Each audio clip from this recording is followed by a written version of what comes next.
Item ಯಾವುದೇ ಇರಲಿ try ಮಾಡಿ ಆಚಿ ಚಿಕನ್ ಮಸಾಲಾ. ಈ ಬ್ರೇಕ್ಫಾಸ್ಟ್ ಮೀಟಿಂಗ್ ಅಲ್ಲಿ ಏನ್ ಮಾತಾಡ್ತಾ ಇದ್ದಾರೆ ಅನ್ನೋ ಕುತೂಹಲ ತುಂಬಾ ಇದೆ. ಯಾಕೆಂದ್ರೆ 2 ತಾಸು ಮಾತನಾಡುವಂತಹ ಮಾತುಗಳು ಏನು ಹೈಕಮಾಂಡ್ ಆಲ್ರೆಡಿ ತೀರ್ಮಾನ ಮಾಡಿದೆ. ಹೈಕಮಾಂಡ್ ತೀರ್ಮಾನವನ್ನ ಜಸ್ಟ್ ಪಾಸ್ ಆನ್ ಮಾಡಬೇಕು ಮುಖ್ಯಮಂತ್ರಿಗಳು. ಅದರ್ವೈಸ್ ಆಲ್ಸೋ ಸತತ 2 ಗಂಟೆಗಳಿಂದ ಸುದೀರ್ಘ ಬ್ರೇಕ್ಫಾಸ್ಟ್ ಮೀಟಿಂಗ್ ಏನ್ ನಡೀತಾ ಇದೆ, ಇದರಲ್ಲಿ ಯಾವ ರೀತಿಯಾದಂತಹ ಮಾತುಕತೆ ನಡೀತಾ ಇದೆ ಅನ್ನುವಂತ ಕುತೂಹಲ ಜನರಿಗೆ ಮೂಡ್ತಾ ಇದೆ. ಎಲ್ಲರೂ ಅಂದುಕೊಂಡಿದ್ದು ಬ್ರೇಕ್ಫಾಸ್ಟ್ ಆಗುತ್ತೆ, ಬ್ರೇಕ್ಫಾಸ್ಟ್ ಆದ ತಕ್ಷಣ ಮುಖ್ಯಮಂತ್ರಿಗಳು ಅವರಿಗೆ ಬ್ರೀಫ್ ಮಾಡ್ತಾರೆ, ಅವ್ರಿಗೆ ಹೇಳ್ತಾರೆ ಇಲ್ಲ ನಾನು ರಾಜೀನಾಮೆ ಕೊಡ್ತಾ ಇದ್ದೀನಿ, ಯಾಕಂದ್ರೆ ಹೈಕಮಾಂಡ್ ಬಯಸಿದೆ, ಹೊಸ ತಲೆಮಾರಿನ ನಾಯಕರು ಬರಬೇಕು ಅನ್ನುವುದು ಹೈಕಮಾಂಡ್ನ ಇಂಗಿತವಾಗಿದೆ. ಹಾಗಾಗಿ ಇಷ್ಟು ದಿನ ತಾವೆಲ್ಲರೂ ನನಗೇನು ಸಹಕಾರ ಕೊಟ್ಟರೆ ಅದಕ್ಕೆ ನಾನು ನಿಮಗೆ ಚಿರಋಣಿಯಾಗಿರ್ತೇನೆ. ಮುಂದಿನ ದಿನಗಳಲ್ಲಿ ಹೊಸ ನಾಯಕ ಬರಬಹುದು, ಆ ನಾಯಕರಿಗೂ ಕೂಡ ಇದೇ ರೀತಿ ನೀವು ಸಲಹೆ ಸಹಕಾರ ಮಾರ್ಗದರ್ಶನ ಕೊಟ್ಟು ಈ ಸರ್ಕಾರವನ್ನು ಮುನ್ನಡೆಸಬೇಕು ಅಂತ ಹೇಳಿ ಈ ಮೀಟಿಂಗ್ ಅನ್ನು ಮುಗಿಸ್ಬಿಡ್ತಾರೆ ಅಂತ ಎಲ್ಲರೂ ಅಂದುಕೊಂಡಿದ್ರು. ಆದ್ರೆ ಇದು ಯಾಕೋ ತುಂಬಾ ಟೈಮ್ ತೆಗೆದುಕೊಳ್ತಾ ಇದೆ. 2 ತಾಸಿಗೂ ಹೆಚ್ಚಿನ ಕಾಲ ಈ ಒಂದು ಮೀಟಿಂಗ್ ನಡೀತಾ ಇದೆ.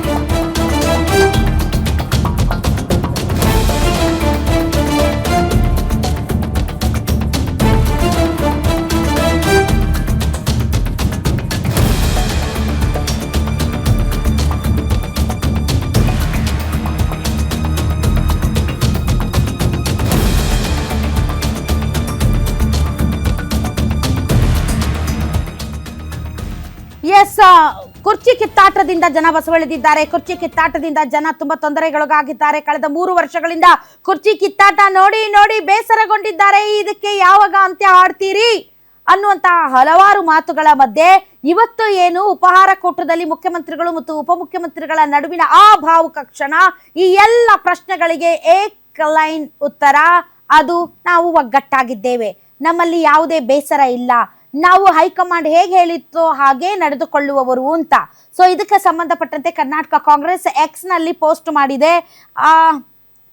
ಸಿದ್ದರಾಮಯ್ಯನವರು ಮತ್ತು ಡಿ ಕೆ ಶಿವಕುಮಾರ್ ಅವರ ಆ ಆಲಿಂಗನ, ಆ ಭಾವುಕ ಕ್ಷಣಗಳನ್ನ, ಆ ದೃಶ್ಯಗಳನ್ನ ಎಕ್ಸ್ ನಲ್ಲಿ ಪೋಸ್ಟ್ ಮಾಡಿ, ಅಂದು ಇಂದು ಎಂದೆಂದು ಒಗ್ಗಟ್ಟೇ ನಮ್ಮ ಶಕ್ತಿ, ಎಂದೆಂದಿಗೂ ಜನಸೇವೆಯೇ ನಮ್ಮ ಬದ್ಧತೆ ಅಂತ ಫೋಟೋಗೆ ಅಲ್ಲಿ ಎಕ್ಸ್ ಫೋಟೋ ಏನಿದೆ ಅದರಲ್ಲಿ ಪೋಸ್ಟ್ ಅಲ್ಲಿ ಬರೆದಿದ್ದಾರೆ. ಸೊ ಈ ಒಂದು ದೃಶ್ಯ ಎಲ್ಲವೂ ಸರಿ ಇದೆ, ಎಲ್ಲವೂ ಸರಿ ಆಗುತ್ತೆ, ಎಲ್ಲವೂ ಸರಿಯಾದ ರೀತಿಯಲ್ಲೇ ನಡೆಯುತ್ತಾ ಇದೆ ಅನ್ನೋವಂತಹ ಒಂದು ಮೆಸೇಜ್ ಕೊಟ್ಟಿದೆ ಅನ್ನೋದು ಕಾಂಗ್ರೆಸ್ ಪಾರ್ಟಿಯ ನಂಬಿಕೆ. ಸೊ ಇದು ಡೆಫಿನೆಟ್ಲಿ ಹೈಕಮಾಂಡ್ಗೆ ಒಂದು ಖುಷಿಯ ವಿಚಾರ. ಯಾಕಂದ್ರೆ ಹೈಕಮಾಂಡ್ 3 ವರ್ಷಗಳಿಂದ ಈ ಪ್ರಕ್ರಿಯೆಯನ್ನ ತಡೆದಿತ್ತು. ಯಾಕೆ ಅಂತಂದರೆ ಈ ಬದಲಾವಣೆ ರಾಜ್ಯದಲ್ಲಿ ಯಾವೆಲ್ಲ ರೀತಿಯಾದಂತಹ ಹಂಗಾಮಗಳಿಗೆ ಸಾಕ್ಷಿ ಆಗ್ಬಹುದು, ಈ ಪ್ರಕ್ರಿಯೆ, ಈ ಬದಲಾವಣೆ ಯಾರ್ಯಾರನ್ನ ಯಾವ್ಯಾವ ಲೆವೆಲ್ಗೆ ಕಾಡಬಹುದು ಮತ್ತು ಇದು ಎಷ್ಟು ದೊಡ್ಡ ಬಂಡಾಯವಾಗಿ ರಾಜ್ಯದಲ್ಲಿ ಪರಿಣಮಿಸಬಹುದು, ಇದನ್ನ ನಾವೇನಾದ್ರೂ ಕೈಗೆತ್ತಿಕೊಂಡ್ರೆ ಮುಂದಿನ ದಿನಗಳಲ್ಲಿ ಇದು ಯಾವ ರೀತಿ ಉಲ್ಟಾ ಹೊಡಿಬಹುದು, ಇದರ ದುಷ್ಪರಿಣಾಮಗಳು ಏನಾಗಬಹುದು, ಪಾರ್ಟಿ ಕತೆ ಮುಂದೆ ಏನಾಗಬಹುದು ಅನ್ನುವಂಥ ಸಾಕಷ್ಟು ಭಯ ಹೈಕಮಾಂಡ್ಗೆ ಇತ್ತು. ಆದರೆ ಇವತ್ತು ನಡೀತಾ ಇರುವಂತಹ ಡೆವಲಪ್ಮೆಂಟ್ಸ್ ನೋಡಿದ್ರೆ ಸ್ವತಃ ಹೈಕಮಾಂಡ್ಗೂ ಕೂಡ ಸಿಕ್ಕಾಪಟ್ಟೆ ಭಾರ ಇಳಿದಿದೆ ಅಂತ ಅನ್ಸುತ್ತೆ. ಹೈಕಮಾಂಡ್ ಕೂಡ ಸ್ವತಃ ಖುಷಿ ಪಟ್ಟಿದೆ. ಇಷ್ಟು ಸಲೀಸಾಗಿ, ಇಷ್ಟು ಸುಲಲಿತವಾಗಿ ಸಿದ್ದರಾಮಯ್ಯನವರು ಇದನ್ನ ಎಂಡ್ ಮಾಡ್ತಾ ಇದ್ದಾರೆ ಅಂತ. ಯಾಕೆ ಅಂತಂದ್ರೆ ಈ ಒಂದು ತನ್ನ ರಾಜ್ಯಭಾರವನ್ನ ಕೊನೆಗಾಣಿಸುವ ಈ ಒಂದು ಡಿಸಿಷನ್ ಏನಿದೆ ಅದನ್ನ ಎಷ್ಟು ಪ್ರೀತಿ ಪೂರ್ವಕವಾಗಿ ಅವರು ಜನರ ಮುಂದೆ ಇಡ್ತಾರೋ ಅಷ್ಟು ಎಕ್ಸಿಟ್ ಅವ್ರದ್ದು ತುಂಬ ಸ್ಮೂತ್ ಆಗಿರುತ್ತೆ. ಯಾವುದೇ ಒಬ್ಬ ಇಂತಹ ಮಾಸ್ ಲೀಡರ್ ತನ್ನ ಒಂದು ಎಕ್ಸಿಟನ್ನು ಗೊಂದಲಮಯ ಮಾಡಿಕೊಂಡು ಹೋಗೋದು ಅವರ ವ್ಯಕ್ತಿತ್ವಕ್ಕೂ ಕೂಡ ಸರಿಯಾದದಲ್ಲ.